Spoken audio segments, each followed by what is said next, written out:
পৃথিবীতে এমন কোনো মানুষ নাই, মানে যাকে জিজ্ঞাসা করলে সে বলবে না যে আমি সুস্থ থাকতে চাই না। ছোট বড় সবাই সুস্থ থাকতে চাই। তো আমাদের শরীরটা সুস্থ রাখতে চাইলে সুস্থ খাবার আমাদেরকে খেতে হবে।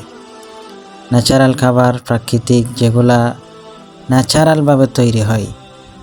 তারপরে হচ্ছে অর্গানিক খাবারগুলো আমরা যতটুকু পারি চেষ্টা করব সেগুলো সংগ্রহ করার জন্য। এই প্যাকেটজাত খাবারগুলো বর্জন করব।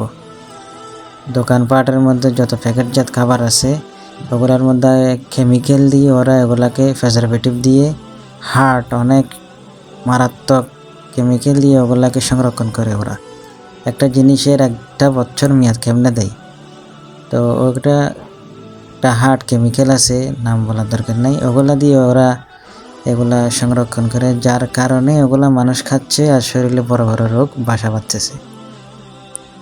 বর্তমান সময়ে আমাদের যে পরিস্থিতি, অল্প সময়ে বড় বড় রোগগুলো অ্যাটাক করতেছে।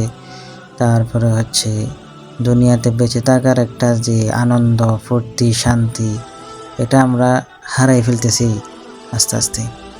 আমরা যতটুকু পারি ন্যাচারাল দিকে আসবো, অর্গানিকের দিকে আসবো, ইনশাল্লাহ আমাদের শরীর ততটা সুস্থ থাকবে, ফিটনেস ভালো থাকবে, ঘুম ভালো হবে, চলাফেরা শান্তি, আলাদা একটা শান্তি অনুভব করা সেটা পাওয়া যাবে।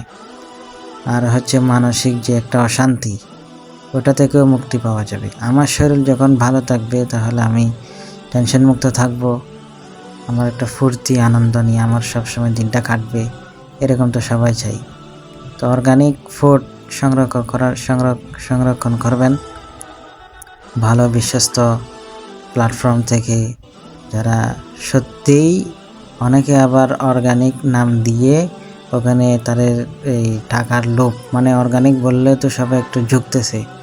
এখন ওটা কি আসলেই অর্গানিক কিনা, আর অর্গানিক আসলেই কি ওটা অর্গানিক, নাকি ওখানে ওরা ব্যবসার জন্য একটু লাভ বেশি পাওয়ার জন্য ওখানে অর্গানিক নামটা দিয়ে নামটা বিক্রি করতেছে আর কি, ওরকম হচ্ছে কিনা সেটাও আমাদের দেখে শুনে জিনিসগুলো সংগ্রহ করতে হবে।